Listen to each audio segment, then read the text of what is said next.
అన్నమయ్య జిల్లా మదనపల్లిలో దుండగులు రెచ్చిపోయారు. పవిత్రమైన ఆలయాన్ని లక్ష్యంగా చేసుకుని భారీ దోపిడీకి పాల్పడ్డారు. మదనపల్లి అనుపగుట్ట సమీపంలో ఉన్న శ్రీకృష్ణుడి ఆలయంలో గత రాత్రి గుర్తు తెలియని వ్యక్తులు చొరబడ్డారు. ఇక మొదట ఆధారాలు దొరకకుండా సీసీ కెమెరాలను ధ్వంసం చేశారు. శ్రీకృష్ణుడి బంగారు ఆభరణాలు, వెండి శంకు చక్రాలను అపహరించుకుపోయారు. ఇక సమాచారం అందుకున్న మదనపల్లి 2వ పట్టణ పోలీసులు వెంటనే ఘటనా స్థలానికి చేరుకున్నారు. ఇక క్లూస్ టీమ్ డాగ్ స్క్వాడ్ను రంగంలోకి దించి తనిఖీలు చేపట్టారు.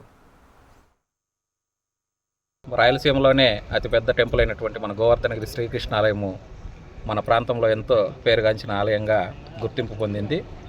ఈరోజు రాత్రి మన ఆలయంలో అతి భారీ దొంగలు పడి మన ఆలయాన్ని చోరీ చేయడం జరిగింది.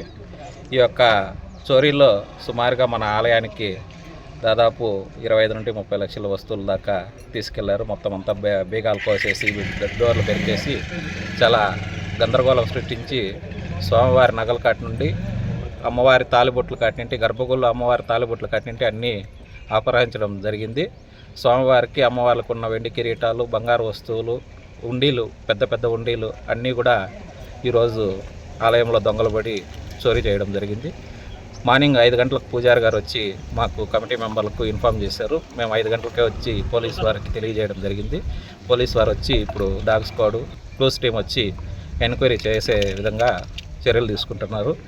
ఈ దొంగలని వెంటనే పట్టుకొని మన ఆలయానికి జరిగిన నష్టాన్ని తిరిగి వచ్చేలా పోలీసుల వారు చర్యలు తీసుకోవాలని ఆలయ కమిటీ తరఫున కోరుకుంటున్నాం.